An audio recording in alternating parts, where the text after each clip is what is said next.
Hello students, this is Indrani Mathematics, chapter number 6, lines and angles. Example 6 பார்க்கலாம். In figure 6.27 இந்த figure இருக்கு. இதில் AB parallel to CD. ABங்கிற line CDங்கிற லைனுக்கு parallel இருக்கு. And CDங்கிற லைன் parallel to EF இருக்கு. So AB parallel to CD and CD parallel to EF ன்னு கொடுத்தாச்சு. Also EA. This is E, this is A. EAங்கிற line perpendicular to AB. So EAங்கிற லைன் எப்படி இருக்கு? ABங்கிறது இதுதான், இதுக்கு பர்பெண்டிகுலராக இருக்குது. அப்போ மேக் பண்ணுற ஆங்கிள் 90. If angle BEF எங்கே இருக்கு? BEF இந்த ஆங்கிளை அவங்க 55 டிகிரின்னு கொடுத்துட்டாங்க. We should find out X, Y, Z. ஓகேவா? பாருங்க, இது Y plus 55. இது ரெண்டு என்னன்னா, இது ரெண்டு parallel line, இது transversal. ஓகே, இதுவும் parallel line, இது transversal. இது உள்ளுக்குள்ள இந்த parallel லைனுக்கு உள்ள இருக்கிறது தானே. இது என்னது? interior angles. Okay, interior angles. பாருங்க, இது ஒரு லைன், இதுக்கு parallel. ஸோ இது ரெண்டு லைனு parallelன்னு சொல்லியாச்சு. இது ஒரு transversal. ஸோ இங்கே இந்த ரெண்டு parallel லைனுக்குள்ளே இருக்கிறதுனால இது ரெண்டு என்னது? interior angles. Sum of the interior angle is 180 டிகிரியா? Okay, அப்போ y plus 55 degree equal to 180 degree.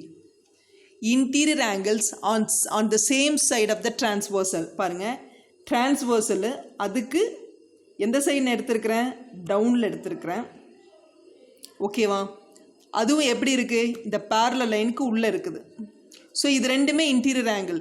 எங்கே இருக்குது? Same side of the transversal இது, அதுக்கு சேம் சைடில், அதுக்கு கீழே பிலோ எபோன்னு வச்சுக்கலாம்.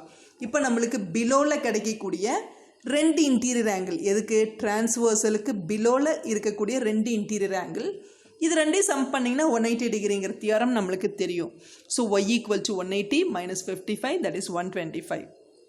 அப்போ y வேல்யூ வந்து 125ன்னு உனக்கு தெரிஞ்சாச்சு.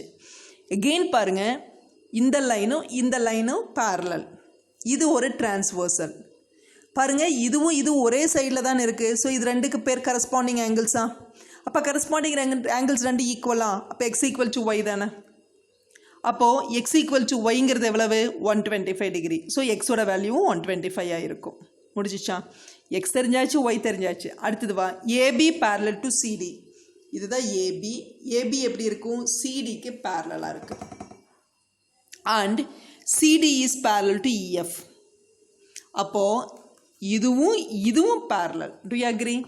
இதுவும் parallel, இதுவும் parallel, which implies these two lines are parallel. That is AB and EF. AB and EF are parallel. So இது ஒரு transversal.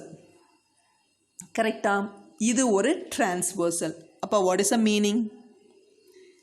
ஆங்கிள் EAB பாருங்க, EABங்கிற ஆங்கிளும் ப்ளஸ் ஆங்கிள் FEAங்கிற ஆங்கிளும், அதாவது ஏபியும் EF parallel. இப்போ இதை நீ டிரான்ஸ்வர்சலாக எடுத்துக்கோ, இதை கொஞ்ச நேரம் மறந்துடு. இது டிரான்ஸ்வர்சல். ஸோ டிரான்ஸ்வர்சலுக்கு கீழே இன்டீரியர்னு என்ன அர்த்தம்? இன்சைடில், அதாவது இந்த ரெண்டு parallel லைனுக்கு உள்ள இருக்கிற ஆங்கிள்ஸ் பாருங்கள், இது ஒரு ஆங்கிள், இது ஒரு ஆங்கிள்.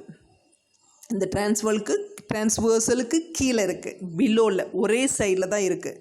That is below. இந்த லைனுக்கு பிலோவில் இருக்கிற இந்த ஆங்கிளும் எங்கே இருக்குது? இந்த parallel லைனுக்கு இன்டீரியராக இருக்குது. So interior angles on the same side of the transversal EA. EAங்கிற டிரான்ஸ்வர்சலுக்கு சேம் சைடு பிலோ. இன்டீரியர் எதுக்கு? parallel லைன்ஸ்க்கு இன்டீரியராக இருக்கிறது இந்த ரெண்டும். ஸோ அது ரெண்டையும் சம் பண்ணிங்கன்னா ஆன்சர் என்ன வரும்? 180 டிகிரி கிடைக்கும். அப்போது EAB angle plus FBA angle is equal to 180 degree. That is இது 90. இது என்னன்னா, this is Z plus 55 degree. That is 180. அப்போ z ப்ளஸ் இது ரெண்டையும் ஆட் பண்ணிட்டிங்கன்னா 145 equal to 180 or z is equal to 180 bring it to the other side minus 145 that is called 35 degree. So z equal to 35 degree. We got already the value for x 125 degree, y is also 125, z equal to 35 degree.